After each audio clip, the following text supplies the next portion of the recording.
So, tingnan pa natin, mga kapiksi. Ayan, no? Ito talaga yung blessings, guys. Wala na tayong hindi na yan, guys. Napaka-consistent ng mensahe sa inyo pagdating sa mga blessings, mga kapiksi. Wala nang duda ito, guys, no? Blessings na, blessings pa, na. So, you will be really, really blessed, guys.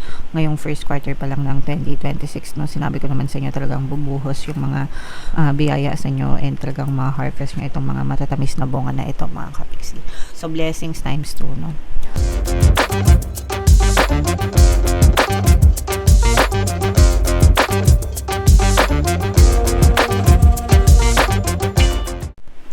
Hello guys, hello Taurus, welcome back to Pinay Pixie Tarot. Ang pamagat ng episode natin for tonight is first quarter kapalaran para ngayong January, February, March para sa Taurus, Sun, Moon, Rising Sign, and Venus. Unahin natin tong deck na to, guys. Ito yung mga mensahe sa inyo or mga paparating sa inyo, guys. Mga pwede nyo ma-experience ngayong first quarter. Wow! Kung ano na lang yung, wow, grabe ito, guys, no? Kung ano na lang yung makaresonate, take that message, mga kapiksi. Pero ito, guys, unahin ko na to, good news sa inyo, mga kapiksi, kasi may mga blessings, no? May mga blessings na dadating sa inyo, may mga biyaya at pagpapala na ma-experience kayo sa loob ng first quarter, sa loob ng 3 buwan nitong 2026, mga kapiksi. So, itong mga good news na to, pwedeng good news sa trabaho, good news sa negosyo, or sa mga ina-apply nyo, whatever, guys. Pero kung ano man yung mga nilalakad nyo or mga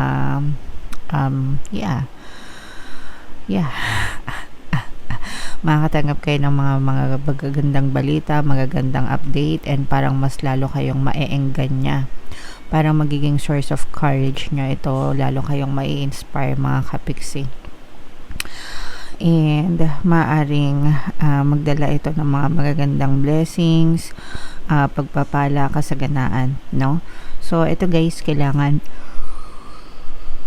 para pumasok yung blessing sa buhay nyo, kailangan receptive kayo, guys, no? Pag sinabing receptive, ready to receive, no? Handa na tanggapin, handa na papasukin ang mga biyaya sa buhay. And we do this by being grateful, displaying gratitude, guys. Kapag palagi kayong nagpapasalamat, lalong pumapasok yung mga blessings at biyaya sa buhay nyo, mga kapiksi. Okay? Alright. And ito naman, guys, may mga bagong adventure, mga bagong pakikipagsapalaran, mga bagong journey. Pwedeng may mga bagong goals din kayo, guys, sa buhay nyo ngayong 2026, no? Syempre, every year palagi ko kayong sinasabihan na magplano, no? And yeah, so yung iba sa inyo, maaring ginagawa nyo na yan, guys, nag-explore ng mga opportunities, mga kapiksi. Yung iba literal na travel, no? Baka talaga nagta-travel kayo, guys. So tuloy nyo lang yan, mga kapiksi. Alright, so yan yung first message para sa inyo, Taurus. I-mind nyo na itong mga good news, itong mga travel, itong mga blessings, guys. I-mind nyo na sa comment section. Silipin naman natin yung energy sa inyong love, guys, no? So, eto, guys, reconciliation, mga kapiksi. Yung mga nagkakaroon ng mga problema sa relasyon, if you have a problem with your partner or specific person, maaaring nagkakaayos kayo, maaaring nagiging ma-okay yung inyong relationship, mga kapiksi, nagkakabate. Kung kayo naman ay may mga ex, mga past lovers, guys, maaaring nagpaparamdam sila sa inyo, pwedeng nagpaparamdam na may intention na makipagbalikan. Mamaya sisilipin natin kung may makita tayo dito. O kaya naman, pwedeng mag-reconnect sila sa inyo kasi pwedeng manghingi ng tawad or magkaroon ng forgiveness between you and them. Yung reconciliation, guys, it doesn't mean na nagkakabalikan, no? Sometimes reconciliation means nagiging ma-okay, nagkakabate, no? So, yeah, for some of you, either or, yan yung mararanasan nyo, mga kapiksi. Another message, another love message for you, Taurus. effortan natin mga kapiksi, no? This is an advice na kailangan may effort sa relationship mga kapiksi, no? And ito yung susi para magkaroon ng harmonious na relationship and lasting na relationship. Hindi porket sinagot nyo na or kayo na, papabayaan na yung relasyon. So, sabi ko nga sa inyo, 'di ba? Pagdating sa relationship, pinagdadasal. Wala pa, ipagdasal nyo na. Pag nandyan na, mas lalong kailangan yung ipagdasal para ma-maintain nyo yung masaya and harmonious na relationship with your partner o specific person. So, kailangan nagde-date pa rin, kailangan nag-uusap pa rin, kailangan sweet pa rin, 'di ba? Para ma-maintain nyo, guys. Dapat pakinggan nyo, guys, yung honeymoon effect ni Bruce Lipton. Napakaganda nun mga kapiksi. Yeah. And another message, Taurus. Ay, hindi pala, sorry. Ano ba yan? Maling card pala yung nakuha ko. Lumilipad yung ano natin. Another love message, guys. Ito retreat, ibig sabihin ito, disconnect from the world and reconnect sa inyong relationship. Minsan kasi, guys, no, masyado tayong nagiging busy, nagiging abala sa buhay natin, na parang masyado nang komportable yung relasyon natin, na hindi na natin nawawala na ng date, nawawala na ng time para mag-usap, cellphone ng cellphone, pag-uwi, ML, ganyan. Kung ano na lang yung malaro, puro cellphone, puro TikTok, 'di ba? Make sure na meron kayong time para magbanding kayo na mag-asawa or kayo na mag-jowa, 'di ba? Hindi niyo naman kailangan lumabas na mag-spend ng money kung wala, kahit nasa bahay lang kayo, 'di ba? Mag-Netflix kayo, kumain kayo ng pancit canton or snacks, whatever, as long as meron kayong time together mga kapiksi. Or kung makakapag-travel kayo, much better, no? Pero make sure na kapag nag-travel kayo, yung gawin yung worth it, no? Na connected kayo sa isa't isa, less cellphone, 'di ba? Less, alam niyo 'yun kasi wala namang masama sa cellphone, guys, no? Pero minsan we're staying connected sa outside world natin na nakakalimutan na natin yung mga tao sa tabi natin, 'di ba? So, yeah. Sana naintindihan nyo. Comment down below, Taurus, if really nga nakaresonate kayo dyan. So, shuffle natin to, guys. Hanapin natin yung energy ng Taurus. Habang sinashuffle ko to, panoorin nyo muna, guys, yung video natin regarding sa ating paano mag-manifest ng abundance video course. Kapiksi, sawa ka na ba sa mga struggles at hirap sa buhay mo? Masipag ka ba at masikap sa buhay ngunit hindi ka pa rin umaasenso? Ilang beses ka na bang nag-attempt mag-negosyo at mag-invest pero palagi ka pa rin nalulugi? Sa pagkakataon na ito ay maaaring may subconscious beliefs ka na nagiging balakid sa iyong pag-unlad at pagyaman. Introducing, paano mag-manifest ng abundance video course. Dito ay matututunan mong ma-overcome ang mga balakid mo para tuluyan ka ng umunlad, umasenso, sumagana, maging matagumpay, successful at maswerte sa iyong kabuhayan, pera, trabaho, negosyo, salapi at kaperahan ng bonggang-bongga. Dali, mag-send na ng email sa pinoypixie@gmail.com at simulan na ang iyong pagyaman ngayon. Alright, so sa lahat ng gusto mag-avail ng course, guys, mayroon tayong paano mag-manifest ng abundance video course, paano mawala ang third party, at magkaroon ng harmonious na relationship, paano pabalikin si ex or vice versa. Sa mga interesado, guys, mag-send lang kayo ng email sa pinoypixie@gmail.com. And sa mga naghahanap, guys, ng pampaswerte na lucky charms or lucky bracelet, at ayun, recommended ko, may makikita kayo, guys, ng mga link sa description box, mga kapix.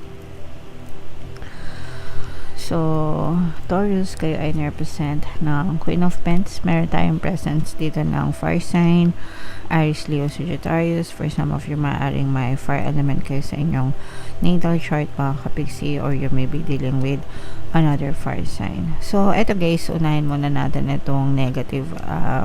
This is the energy of deception, guys, no? So, mag-ingat kayo, mga kapiksi.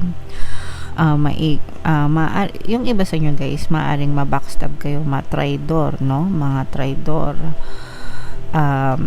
Maaring merong mga doble cara sa paligid nyo, mga kapiksi, mga friends, or neighborhood or kung sino man guys. This is somebody na very close sa'yo mga kapiksi, no? Na baka mamaya tinitira ka na patalikod, tinatridor ka, ganyan. Pwedeng pag sinabing doble cara, sa harap mo mabait siya, pero kapag nakatalikod ka, kung ano-anong sinasabi sa'yo or pinagkakalat sa'yo, pwedeng naiinggit ito sa buhay mo, kaya sinisiraan ka mga kapiksi or something like that. But yeah, this is the energy of deception, so mag-ingat kayo guys, no?